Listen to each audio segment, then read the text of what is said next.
une révolution d'une jeunesse extra-système, la jeunesse victime de ces systèmes actuels. Vous, avant d'être engagé dans une entreprise publique, on vous exige de qui es-tu fils. Vous êtes là. Vous autres, avant d'avoir ne serait-ce que des stages, on vous exige de quelle famille tu viens. Vous aux autres, ici, on vous utilise pour manifester, c'est vous, pour danser, c'est vous, pour soutenir les acteurs politiques, c'est vous. Mais lorsqu'il s'agit des avantages, ce n'est plus vous. Quand je parle ici, je sais que je suis en train de chiter, c'est que je ne parle ni de l'opposition, ni de la majorité, parce que, croyez-moi, et l'opposition de ces pays, et la majorité de ces pays, c'est le système impliqué depuis 2003.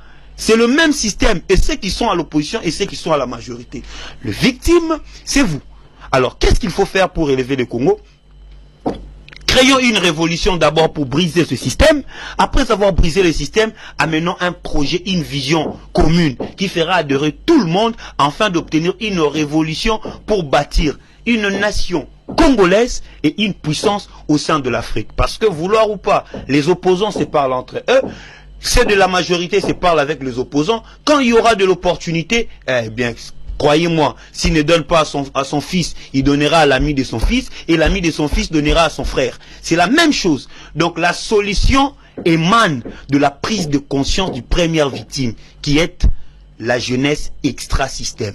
Réveillez-vous, trouvons-nous un cadre commun avec une vision commune. Cette fois-ci, on ne parle ni de Fayulu, ni de Katumbi, ni de Matata. On parle d'une guerre générationnelle. Et quelle est la guerre générationnelle? J'ai eu même l'occasion, parce que M. Prince Epenge est là, j'ai eu l'occasion de rencontrer le président Martin Fayulu, où nous avons parlé plus de 2 heures. L'unique chose qu'il m'a dit, à 91, quand nous sommes allés convaincre Étienne Tshisekedi de venir à la conférence nationale souveraine, on était jeunes.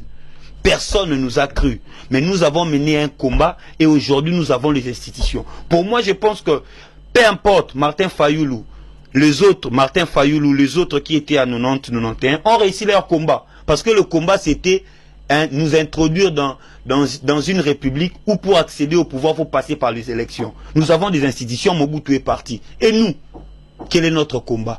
Si vous ne prenez pas conscience de se réveiller aujourd'hui, de briser ces systèmes, de refuser d'être les valets pour ceux qui sont dans les systèmes, croyez-moi, vous serez de parlementaires. On va dénoncer, on va chanter pour les enfants de ceux-là qui nous ont chanté, et après 10 ans, 20 ans, 30 ans, l'on sera le même personne. Réveillez-vous, chers amis, nous sommes dans la transition générationnelle.